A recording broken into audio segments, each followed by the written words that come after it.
Semana que acaba, a semana que começa. A semana que terminou foi uma semana onde os mercados foram impulsionados pelas expectativas em torno dos cortes de taxas de juros, pela inflação nos Estados Unidos, pela reunião do Banco Central Europeu e ainda pelo meio tiveram que lidar com mais um aumento das tensões geopolíticas no Médio Oriente. O Irão ia prometendo que responderia ao ataque feito ao seu consulado em Damasco, onde perderam a vida alguns membros da sua guarda revolucionária, o que levou a um aumento das tensões naquela área, no Médio Oriente, e com o mercado sentir o impacto, digamos, de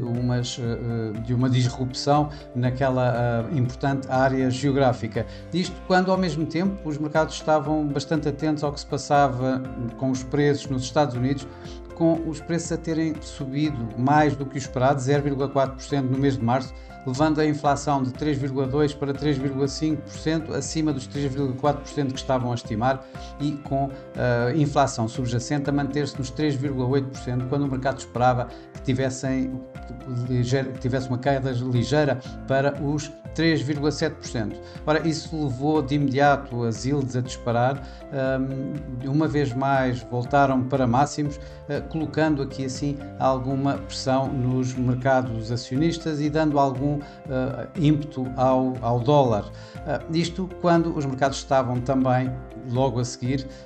a olhar para o que se estava a passar com os bancos centrais. O Banco do Canadá manteve inalterada a sua taxa de juros nos 5%, o RBNZ na Nova Zelândia manteve em 5,5%, enquanto o Banco Central Europeu, tal como também é amplamente esperado, manteve as taxas de juros entre os 4% e 4,5%, depósitos e facilidade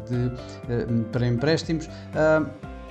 ao mesmo tempo que a Sra. Lagarde abria a porta à probabilidade de um próximo corte de taxas de juros já na próxima reunião de junho, não se comprometendo com tal, não disse efetivamente que iria cortar taxas em junho, mas referiu que muitos dos governadores da direção de governadores já teria querido, inclusive, cortar taxas nesta reunião em abril. Bom, com tudo isto, os mercados acionistas acabaram, no mínimo, mistos, embora mais perdedores do que propriamente ganhadores. Na Ásia, o índice Nikkei conseguiu um ganho de cerca de 1,5%, no entanto, por exemplo, na China, o Xangai Composite caiu mais de 1,5%. Na Europa, o Eurostoxx caiu cerca de 1,21%, enquanto o FTSE 100 no Reino Unido ganhou mais do que 1%. Já nos Estados Unidos as perdas foram em todos os principais índices de Wall Street, com o S&P 500 a cair cerca de 1,5%. Por cá, Portugal, digamos que alinhou pelos ganhos, e o PSI 20 teve mesmo um desempenho bastante positivo durante esta semana, ganhando quase 2%, 1,9%, isto com a ajuda da EDP Renováveis, que nesta semana ganhou mais de 9%, e por outro lado a Mota-Engil pressionou os mercados nacionais ao perder cerca de 5%. No mercado cambial, o mercado cambial foi de facto um dos mais impactados durante esta semana. Como disse já anteriormente, o dólar ganhou face a todas as demais divisas. Por outro lado, em perdas tivemos as moedas nórdicas, por exemplo, também o iene, obviamente que voltou a cair, voltou a registrar perdas, isto apesar de os responsáveis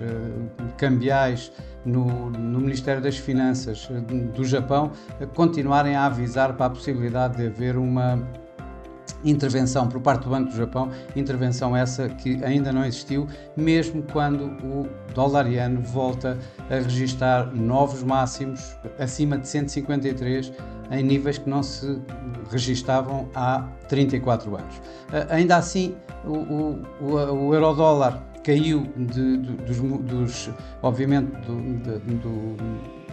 de níveis acima de 1,08, aliás chegou quase a atingir ainda 1,09 antes de começar a cair com a inflação, com os dados da inflação e depois com o Banco Central Europeu, chegou a um novo mínimo do ano à volta dos 1,0622. Do outro lado tivemos a coroa sueca, que perdeu cerca de 2,5% contra o dólar, cerca de 0,5% contra o euro, com o par dólar-coroa sueca a chegar muito perto das 11 coroas suecas por dólar, ao negociar em torno de 10,92. Nas commodities, esta semana tiveram, de facto, acabaram por terminar mais ou menos em termos a níveis, ao torno de níveis de início da própria semana. Ainda assim, o ouro teve um novo máximo, registrou um novo máximo histórico acima dos 2.400 dólares por onça, e o petróleo continuou a negociar em torno destes novos máximos do ano, com o Brent acima dos 90 dólares por barril e o WTI acima dos 85 dólares por barril. O ouro acabou por terminar a semana com um ganho ligeiro em cerca de 0,6%, enquanto o WTI acabou por terminar a semana com uma perda também relativamente ligeira face aos ganhos que têm ultimamente vindo a registar, em cerca de 1,6%. A próxima semana vai ser, em termos de dados económicos e tudo mais, bastante mais calma, mais tranquila. No entanto, vamos ter aqui assim a continuação das tensões geopolíticas, vamos ter continuação e provavelmente especulações da divergência de cortes de taxa de juros entre a Reserva Federal e o Banco Central Europeu, resultados empresariais, e em que vamos ter também reuniões do Fundo Monetário Internacional em Washington, que provavelmente vão continuar a discutir o crescimento económico, a inflação, as tensões ou as guerras, tanto na Ucrânia como no Médio Oriente, e em que provavelmente esta semana vamos ter que contar com algum fluxo noticioso que advém exatamente dessa semana de reuniões em Washington do Fundo Monetário Internacional. Também o mercado vai ter que contar com um fluxo bastante elevado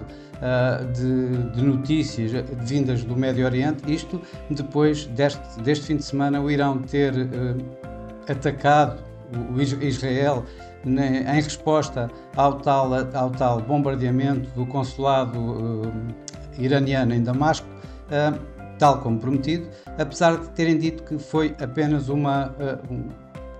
movimento e que está acabado. Provavelmente muito mais haverá a discutir ainda nos próximos dias, nomeadamente a possibilidade ou não de Israel responder ao Irão com um novo ataque, e com os mercados a recearem um alargamento do conflito exatamente a esse país, ao Irão. Por outro lado, a divergência que os mercados estão a ter entre